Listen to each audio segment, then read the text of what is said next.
Welcome. You're here to learn how to help first-generation Latino students continue their education after high school. My name is Carolina Lopez, and I created and presented this workshop in the spring of 2017. You're here because you missed the workshop, but no worries. You can still get the information that we shared. The only thing that you'll be missing out on is the pre and post test to see how well you did. You'll still be doing it, but it won't be on paper, and you'll be missing out on that peer interaction with other parents or school staff. But you'll still be getting what they got in this video, so no worries. So pre-test was completed individually with no talking and was passed up when finished. I provided a little mini copy of the pre-test, so you can complete it if you want right now.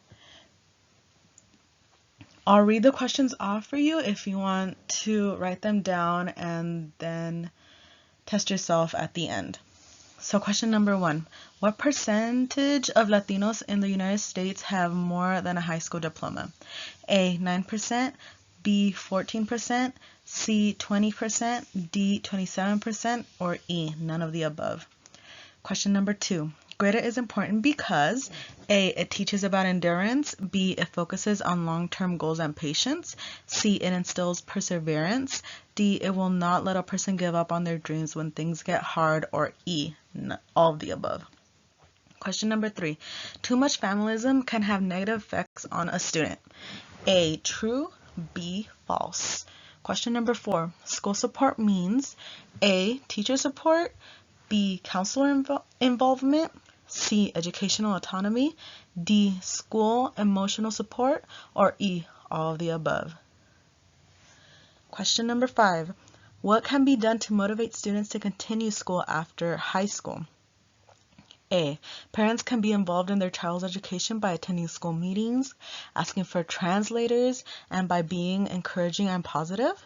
B, school counselors can teach students about college and financial aid, help them choose a career path, and be realistic with students regarding post-high school graduation life and the workforce.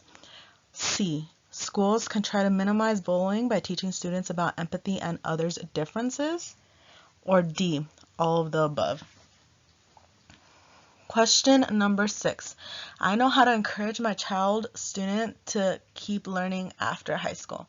A, true, B, false. So this is the activity that I was talking about before, or at least one of them, and it's called an icebreaker. So I went around the room and I asked everyone to introduce themselves individually.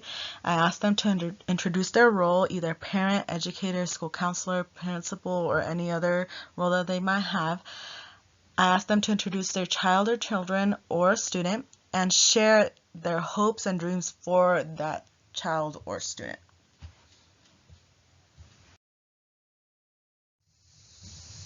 So this is the agenda. 1, the pretest, which we already went over. 2, the icebreaker, which we just discussed. 3, the agenda, which is what we are looking at right now. 4, we will talk about the background statistics and importance of education of Latinos in the United States. Then we'll talk about grit. We'll talk about familism. We'll talk about school support. 8, we'll talk about ways to instill grit, familism, and school support in your students. 9, we'll have another activity. 10, we'll have quotes from local first-generation Latino students and advice that they have for current first-generation Latino students, their parents, and school staff.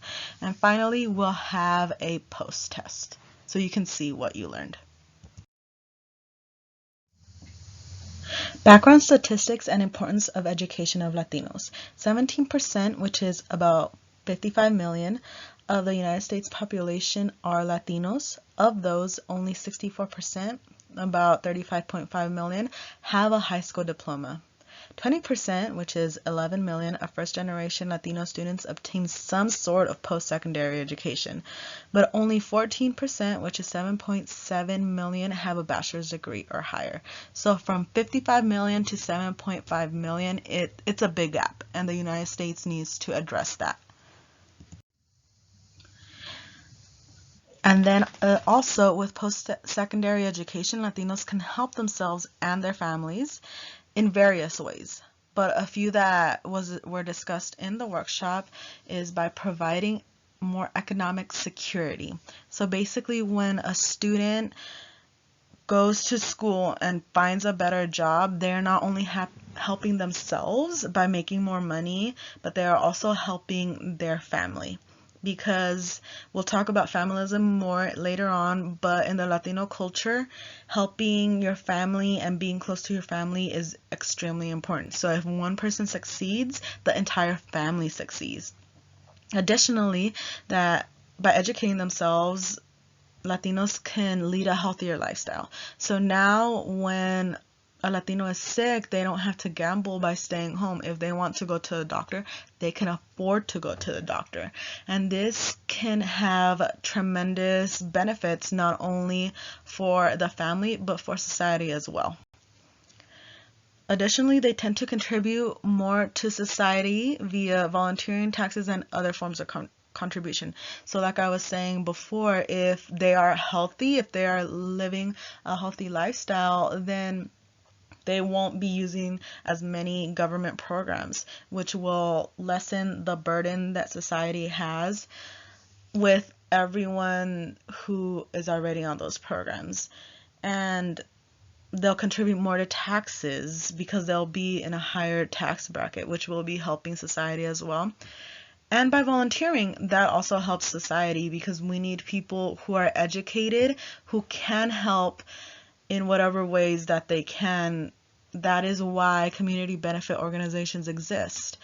But if Latinos educate themselves, then they can contribute in higher levels. Additionally, let's say that a Latino sees something wrong in their neighborhood, they have the education and the know-how to go to their city council and make a difference. So grit. What is grit?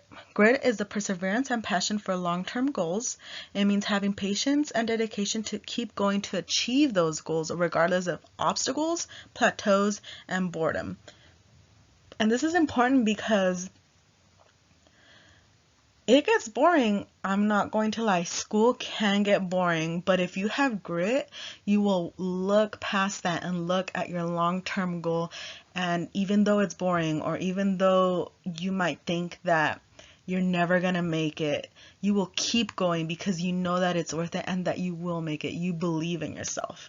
Grit can predict student success because of this. It's been proven that people with grit, especially for example, in the National Spelling Bee, they win more often because they have the patience to study. They know when to prioritize studying over other aspects of their lives, and that is very important. And in the military, grit is extremely important because the soldiers that have grit tend to succeed, and of course that means that they tend to live. Through perseverance, they can be better prepared to handle their future educational hurdles and life struggles. And this is true because if a student knows that they can make it through school, they know that they can make it through life, and they won't be as discouraged as someone who does not have grit. That is why grit is very important, especially in Latinos, because Latinos have more to overcome. We have more struggles. We need to prove ourselves more. We have more buy-in because if we succeed, then our family succeeds. And that brings me to my second topic, which is something that I've been mentioning before, familism. So what is familism? Familism is the Latino belief that family comes before anything else and describes the unity of a family. So this is very important. Like I mentioned before, it's one of the core beliefs in the Latino culture. We want to help ourselves, but not only ourselves, but our family as well. Because if we succeed, then everyone succeeds. There are positive and negative aspects to this, though. Some of the positive aspects to familism is family support. So if a student feels like they have family support, then they will try harder. Additionally, familism can foster a sense of obligation and commitment, because let's say they have obligations at home, then they know that when at school they're assigned homework, or they're in charge of something, they will complete it because they already have that sense of obligation and commitment. So some of the negative aspects of familism is the pressure that family obligations come before education. So let's say, for example, grandma has to go to the doctor, but the student is the only one who can take grandma to the doctor, but it's during school or during one of their classes. What do? Well, if familism is very strong in the family, then they are expected to forego going to school and take the grandparent to the doctor, which can cause the student to get bad grades or to even drop out of school. It can cause stress, anxiety, and depression, which is all health related.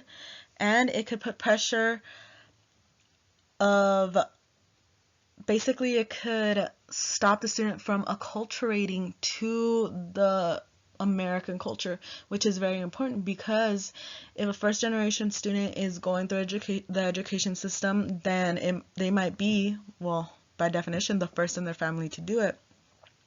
And so their family might not understand the pressures of the American culture, or the pressure to fit in, and just the fact that a first generation student has to decide between the American culture or the Latino culture is very stressful, and that can also cause anxiety and depression, because sometimes they don't want to choose, especially if their family is pressuring them to stick with their Latino culture. The student is not able to explore, let's say they want to go to prom. They might not be able to go to prom because that's a very American cultural event.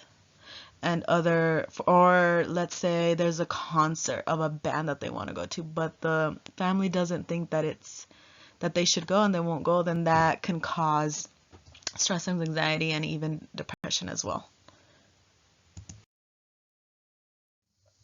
So school support. School support means educator support, school counselor support, educational autonomy, and peer and social influence. So for example, an educator can spend hours upon hours with a student. So they are there in the front line. They are the ones who can help the student the most, especially because sometimes students see their teachers more than they see their parents. So that support is crucial. If a teacher believes in a student, that can make or break the student, especially if the student really likes the teacher and wants to please the teacher. And if the teacher is very supportive and tells them that they can achieve whatever they want to achieve, then that student may believe in themselves, and that can make a great impact in their life. Same with school counselor. School counselors are responsible for fostering a close relationship and keeping the student safe, and creating a safe environment for the student to go to if there are any problems that they might have, if they need to talk to somebody. So school counselor support is also very important. Another aspect of school support is educational autonomy. So studies have shown that when a student has educational autonomy, then they are able to better understand why they're doing it and how it will influence them in the future, according to Kenny, an article by Kenny, and this can actually help them learn better. And one last aspect that I chose to talk about in this workshop is peer and social influence. So during this time, and like I mentioned before, acculturation, it can be difficult for a student, according to Pereira. And if they don't have the proper support, then it might be detrimental. So a few things that can happen is that the school can identify bullying and help the student in those aspects.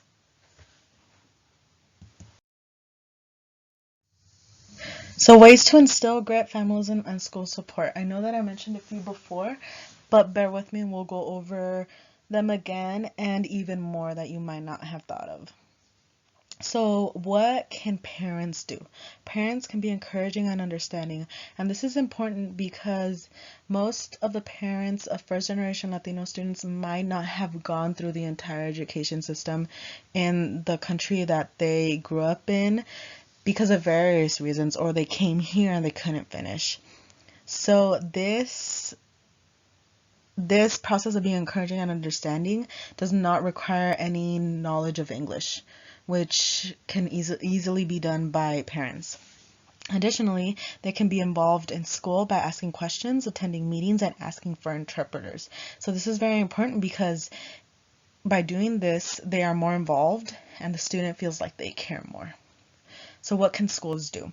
Schools can identify and stop bullying of students, especially those of first generation Latinos. And they can also hold workshops regarding multicultural awareness for the entire school. That way their peers or the peers of these first generation Latino students know that it's not okay to bully these first generation Latino students or any other students in general.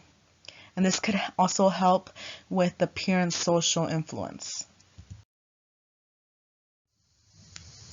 So what can educators do? Educators can give educational autonomy. They can explain real life relevance of schoolwork, and they can show empathy and cultivate a close relationship with students. And this was all mentioned before. So this was when we had another group activity. We separated into groups of 4 or less members. We discussed different ways to try to encourage the children or the students to pursue post-secondary education. So in this workshop, I gave them a few ways that parents, educators, and schools can encourage, but I wanted the parents to really push themselves and come up with ways themselves because I'm not going to be there with them on a day-to-day basis, but this way they can know how to come up with their own ways to just help these first generation Latino students. So after a few minutes, so it was about 5 minutes, but this would really depend on the person running the workshop, how long they want the groups to talk. I had one member from each group write the list that they came up with on the board. Then one by one, each group discussed the list that they came up with. That way, everyone had as many methods to help first generation Latino students as possible. At this point, we discussed quotes from local first generation Latino students. So something that I did with this workshop is that I interviewed 5 first generation Latino students that grew up in the Central Valley, so in California, San Joaquin Valley, and I asked them various questions. So what I did is I took what I thought was the most powerful answer and included it here because I wanted everyone that attended the workshop to just benefit from what they said. So my first interviewee was Jeanette, who is 26 and has a vocational certificate. I asked, what challenges, educational or otherwise, do you think other first generation Latino students currently face? And she answered that I feel like other kids like me don't have encouragement from their parents, and I think that is a big thing to have. So in this case, Jeanette, she went through a vocational certificate program, so like SJVC or ITT, and she became a dental assistant. And it took her about 7 years after she graduated high school to do this. And it's important to note that she just feels like she didn't have encouragement, and that is something that we talked about that's very important. And she encourages parents to be more involved. And I think this is very powerful because it shows that just from my first interview that encouragement is so important. So my second interviewee, Oscar, he's 28 and has a bachelor's degree but is working on a master's.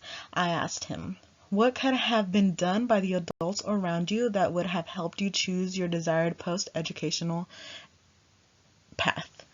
And he said, I think more of getting to know the person at an intimate level. I think there's so many people that are pushed to do what they're good at, but you have to understand the personality, the likes, the dislikes, and what drives them.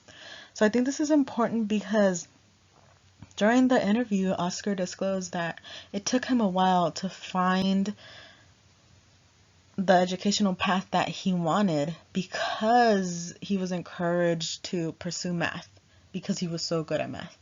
But his heart laid elsewhere and he wanted to do something else, but it took him a while to really stand up for himself and do what he wanted to do.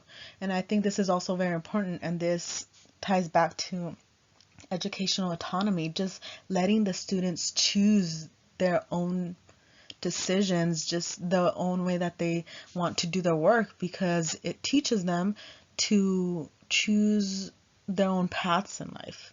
So I thought this was very powerful from Oscar. My third interviewee was Alejandra. She is currently 25, about to turn 26. She has a bachelor's degree and is working on her master's. I asked, what advice do you have for the parents of first-generation Latino students, especially those in kindergarten through 12th grades? So this is what she said. I would tell them to get involved with school activities like volunteering and with workshops, just to understand the process and understand what their kids are going through. Ask for translations and get involved.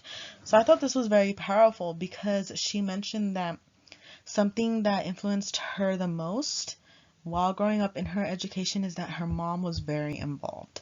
Her mom always wanted to go to school. She'd always ask for translators, and she always just wanted to be involved. And that's something that we talked about before, just be encouraging towards your students, because you never know, they kids see everything, and if they see that the adults around them care, then they're going to start believing in themselves. And if parents do this, especially if they don't understand the language, this is extremely powerful for students.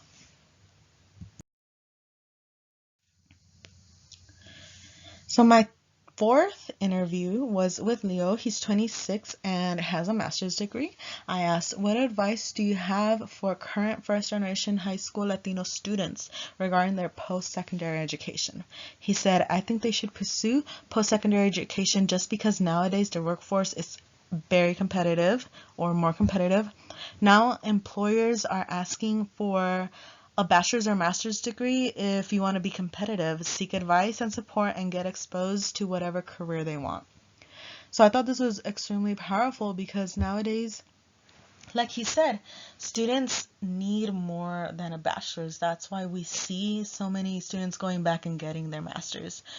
And parents need to be supportive of this, because I know that in the Latino culture, bachelor's might be supported, but masters might not be as supported, just because they think that, okay, they have a degree, now it's time for them to work. They might not understand that you need more than a bachelor's degree.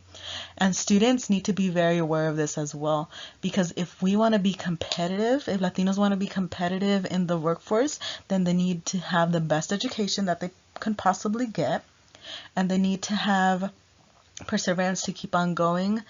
And I thought it was very powerful that he said to seek advice, because a lot of students just go to school and don't know what they want to do. But if you seek advice from people who have already been there, then it's powerful because you can learn from their mistakes, and they can also be very supportive, and they can try to help you in, like he said, being exposed to whatever careers they want. Because if, let's say, you seek a mentor, if the student seeks a mentor and the mentor can help them get their foot in the door shadowing, let's say, a doctor, if they want to be a doctor, then the student can see if that's really what they want to do.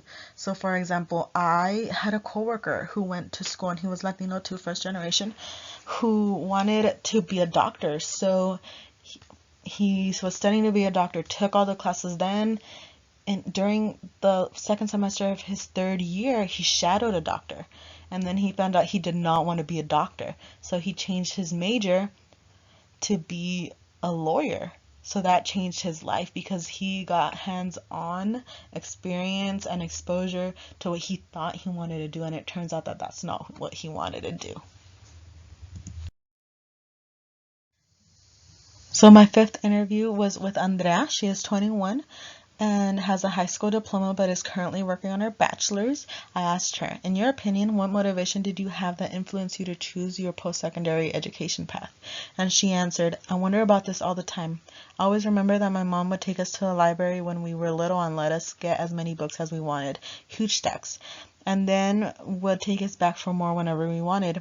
She instilled a love of learning and reading. She did all of this because she loved us. My dad spends countless sleepless nights working to support his family. His red and sleepy eyes taught me endurance. This combination of knowledge, endurance, and love molded me into someone that wanted to be more, do more for the family that I love, so I could take care of them like they took care of me. I think this is just extremely powerful because, like I said before, students see everything. Just because we may think that they're children does not mean that they are not absorbing everything. So right here, as you can see, Andrea could see her mom taking her to the library, and that was huge for her because now she reads all the time. From our interview, I found out that she loves to read. She reads maybe 1,000 pages a week of just reading, and she went into one of the hardest majors that you can go into, which is biological studies, pre-veterinary option, in one of the UCs. And this is powerful because if she would not have had that foundation of the love of reading, she would not be able to succeed in that major. Additionally, she told me that her dad is just such a motivation for her because she knows what he had to give up, what he gives up daily just for her family to be able to survive. And that's something else that I came through, or I came around and saw in my research, was that a lot of first generation students feel like they need to do this for their family. So this is familism. They need to succeed because if they succeed, like she said right there, I could take care of them like they took care of me. So if she succeeds, then her whole family succeeds. So this shows familism.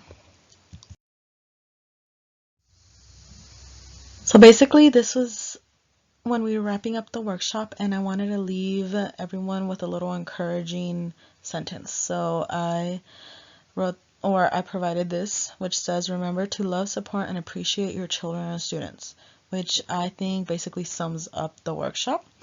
I said a little thank you, and this is basically when I was wrapping everything up. These were references that I provided just so that if anyone wanted to double check my work or wanted to do more research on their own about grit, familism, school support, or anything else that we talked about in the workshop, they would have the opportunity to do so. And this is just a continuation of that. So this was the point in the presentation, basically the end of the workshop, where we had a post-test. So as you remember, we took one in the beginning and now we take one at the end so that I would be able to see if anyone learned anything or if they would be able to answer these questions correctly. So what I'm going to do now is I'm going to read the questions again and I will give you the answers now so that you can test yourself to see if you got the answers right. So question 1, what percentage of Latinos in the United States have more than a high school diploma? A, 9%, B, 14%, C, 20%, D, 27%, or E, none of the above. 2, grit is important because A, it teaches about endurance, B, it focuses on long-term goals and patience, C, it instills perseverance, or D, it will not let a person give up on their dreams when things get hard, or E, all of the above. 3, too much familism can have negative effects on a student. A, true, B, false. 4, school support means A, teacher support, B, counselor involvement, C, educational autonomy, D, school emotional support, or E, all of the above. 5. What can be done to motivate students to continue school after high school? So A, parents can be involved in their child's education by attending school meetings, asking for translators, and by being encouraging and positive. B, school counselors can teach students about college and financial aid, help them choose a career path, and be realistic with students regarding post-high school graduation life and the workforce. C, schools can try to minimize bullying by teaching students about empathy and others' differences. Or D, all the above. 6. I know how to encourage my child student to keep learning after high school. A, true, or B, false? So number 1, the answer is C, 20%. 2 would be E, all the above. 3 would be A, true. 4 would be E, all the above. 5 would be D, all the above. And 6, I would hope that would be A, true.